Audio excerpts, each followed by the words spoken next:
بسم اللہ الرحمن الرحیم۔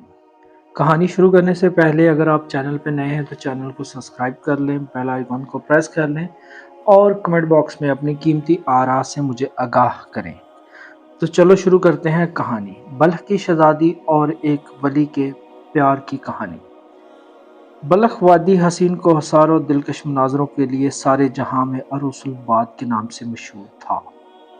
موسم گرما میں دور دراز کے خطوں سے سیاحوں کے قافلے رواں دواں چلے آتے تھے اور اچانک شہر کی رونقوں میں اضافہ ہو جاتا تھا۔ یہی جشن بہارا کے دن تھے کہ خرسان کی طرف سے سیاحوں کا ایک قافلہ اترا۔ اس قافلے میں ایک حسین خوبرو نوجوان بھی تھا۔ گردش ایام کا استایا ہوا چہرہ ہزاروں دلکشیوں کے باوجود نہیں چھپتا۔ شکستہ پیرہن، بکھرے بال، اداس آنکھیں اور صورت سے صاف اشکار تھا کہ وہ اپنے وقت کا اشکفتہ حال مسکین ہے۔ بہار کا موسم گزر جانے کے بعد سیاحوں کے تمام قافلے اپنے اپنے مسکن کی طرف واپس لوٹ گئے، لیکن نوجوان بلخ کی خوشگوار شام و صحت سے کچھ ایسا مانوس ہوا کہ یہیں سکنت پذیر ہو گیا۔ شاہی باغ کے قریب جھاڑیوں کے جھنڈ میں اس نے ایک کٹیا بنا دی اور وہیں رہنے لگا۔ دن بھر وہ شہر کا گشت کرتا اور شام سے پہلے اپنی کٹیا میں واپس لوٹ آتا ہے۔ ایک مدت سے اس کی زندگی کا یہی معمول تھا۔ باغ کے شاہی ملازمین بھی اس کو کبھی نہ روکتے کہ یہ تو ایک فقیر ہے، یہ کیا کرے گا۔ ایک دن شام کا وقت تھا، سورج کی آخری کرنیں کوہسار کی چوٹیوں پر جلملا رہی تھی۔ فقیر شہر کے گشت سے واپس لوٹ چکا تھا۔ نہ جانے کیوں آج اس کا دل بڑا اداس تھا۔ طبیعت بہلانے کے خیال سے باہر نکلتا اور ٹہلتا ہوا باغ میں پہنچا۔ کچھ ہی دور چلا تھا کہ پیچھے سے ایک آواز کانوں میں آئی، کون ہو تم اجنبی؟ واپس لوٹ جاؤ۔ کیا تمہیں خبر نہیں کہ آج سلطان بلخ کی شہزادی گشت کے لیے یہاں تشریف لائی ہوئی ہیں؟ یوں ہی آواز کی طرف رخ پھیر کر دیکھا، ایک ہی جلوہ میں دل کا کام تمام ہو گیا ہے۔ ایک شیشہ ٹوٹا، ایک بجلی چمکی، ایک بے نور فقیر کا خرمان ہستی آنے واحد میں جل کر راکھ ہو گیا۔ شہزادی کنیزوں کے جھرمٹ میں آگے بڑھی، تلوار کی کاٹ فولاد کی ڈھال پر روکی جا سکتی ہے، لیکن چشمے سحر طرز کا ایک ہی تیر نیم کش پوری ہستی کو گھائل کرنے دینے کے لیے کافی ہے۔ نظر کی چوٹ سے فقیر بالکل گھائل ہو چکا تھا۔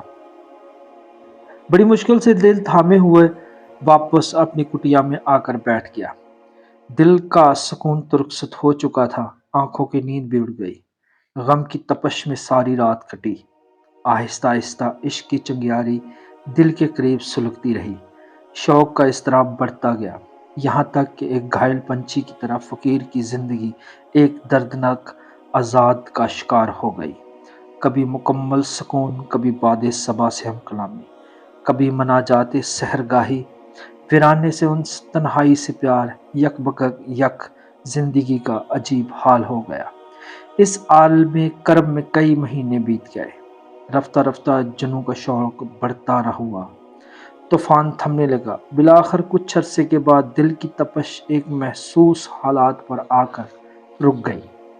اب فقیر پر مدہوشی کا وہ عالم نہیں تھا جو پہلا ہوتا تھا۔ اب ایک حوصلہ مند مسافر کی طرح عشق نے ہاتھوں میں چراغ دے دیا تھا اور آرزوئے کے شوق نے منزل کی طرف بڑھنے کی ہمت پیدا کر دی تھی۔ حسب معمول سلطان بلخ کا دربار لگا ہوا تھا۔ فریادیوں کے مقدمات کی سماعت شروع ہو چکی تھی۔ اتنے میں ایک نقیب نے آ کر اطلاع دی، جہاں پناہ ایک فقیر قلعے کے دروازے پر کھڑا ہے اور سلطانی بارگاہ میں بازیاب ہونے کی اجازت چاہتا ہے۔ غالباً وہ کوئی فریاد لے کر حاضر ہوا ہے۔ حکم صادر ہوا اسے پیش کیا جائے۔ چند ہی لمحوں کے بعد فقیر دربار میں حاضر کیا گیا۔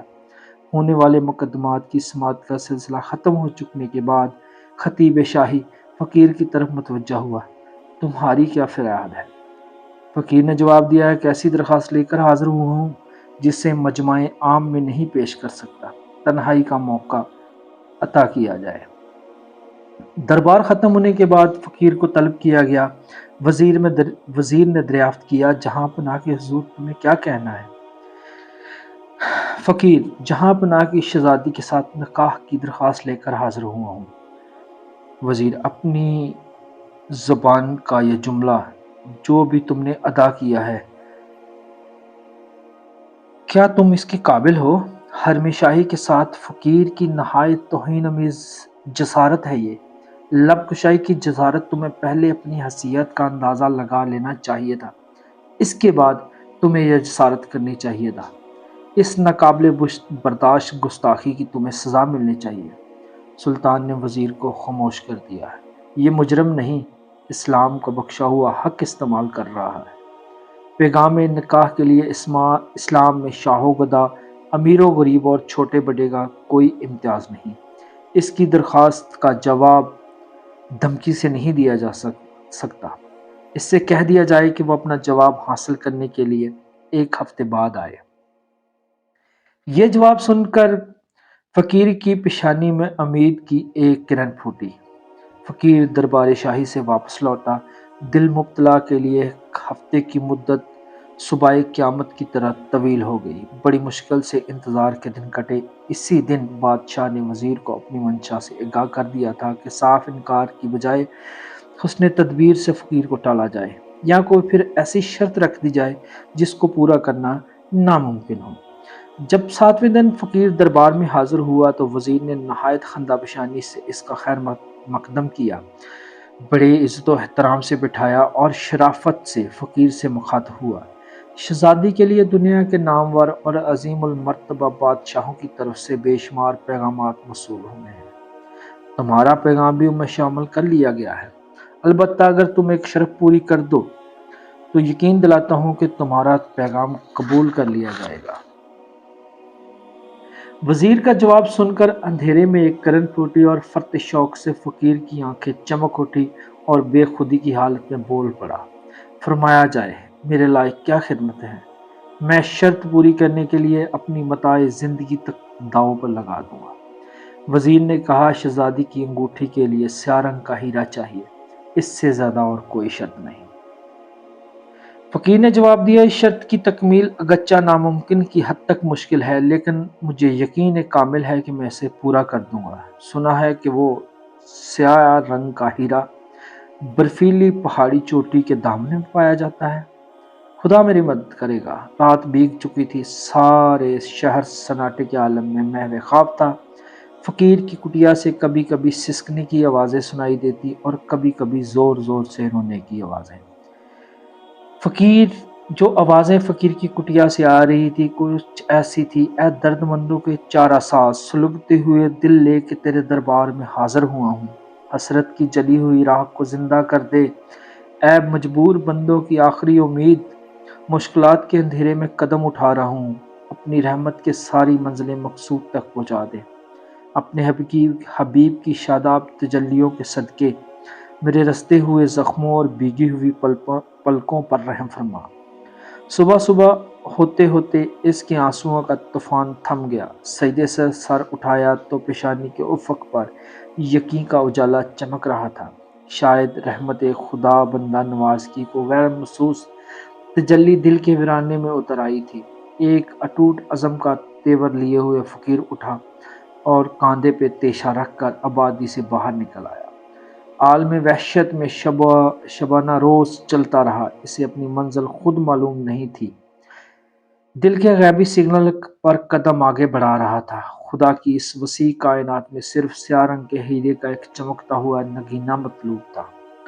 چلتے چلتے ایک دن کوہسار کی وادی میں شام ہو گئی۔ ہر طرف وحشتناک تاریکی اور بھیانک سناٹا چھایا ہوا تھا۔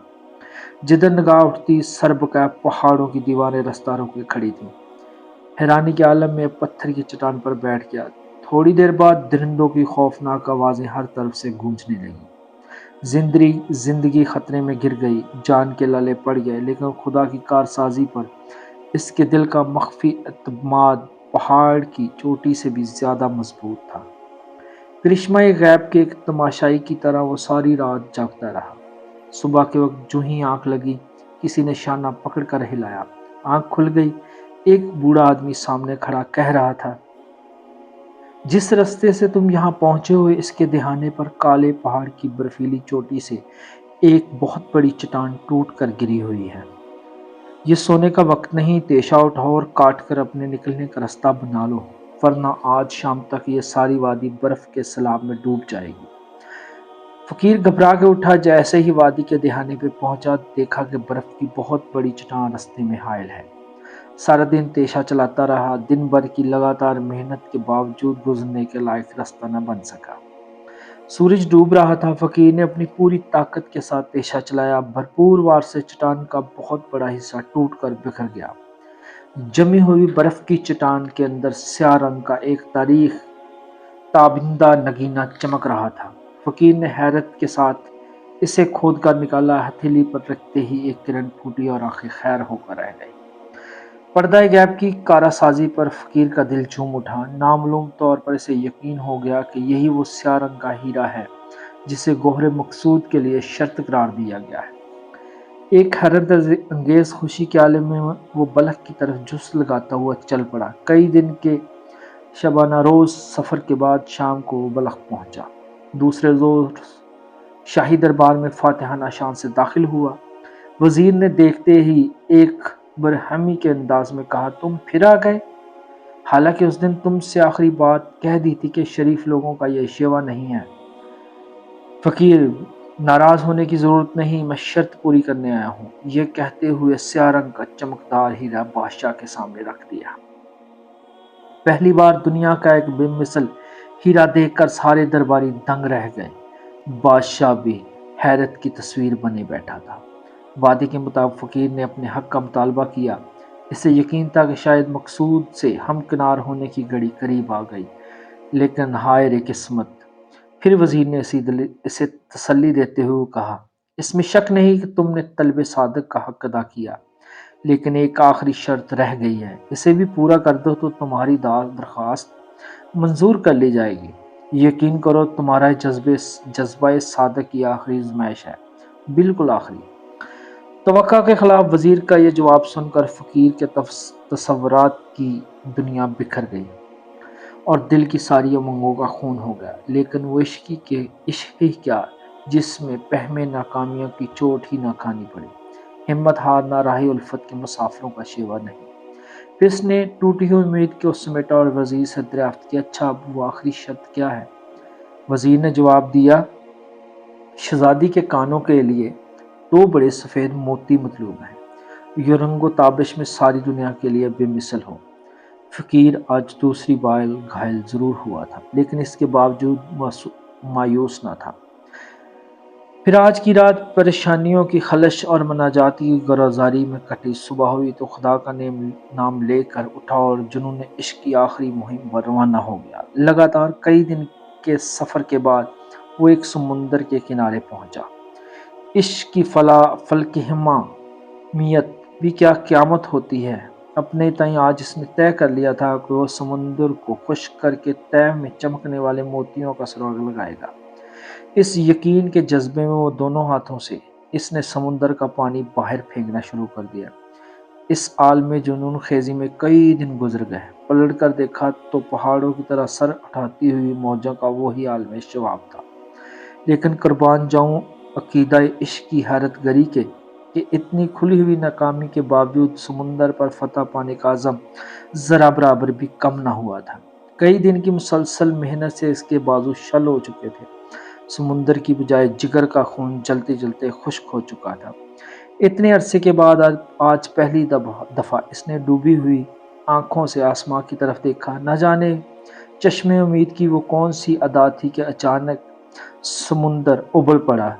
نظریں جھپکی تو موجوں کا ایک ریلا جمگماتے ہوئے ہیروں کا اور موتیوں کا ڈھیر اس کے سامنے ڈال کر واپس جا رہا تھا۔ فرت مسرت سے فقیر کی روشن پیشانی سجدہ شکر کے اضطراب میں بوجھل ہو گئی۔ آج اپنی کامیابی سے زیادہ شان رحمت کی چارہ گھری پر وہ نازا تھا۔ اب مزاج سے حقیقت کی طرف بڑھنے کا اسے سراغ مل چکا تھا۔ سجدہ شکر کی لذت سے شاد کام ہونے کے بعد موتیوں کا ڈھیر دامن میں لیے اور فتح مندی کے سرور میں جھومتا ہوا بلخ کی طرف چل پڑا۔ آج وہ قدموں کے بل نہیں دوڑ رہا تھا، بلکہ ہوا کے دوش پر دوڑ رہا تھا۔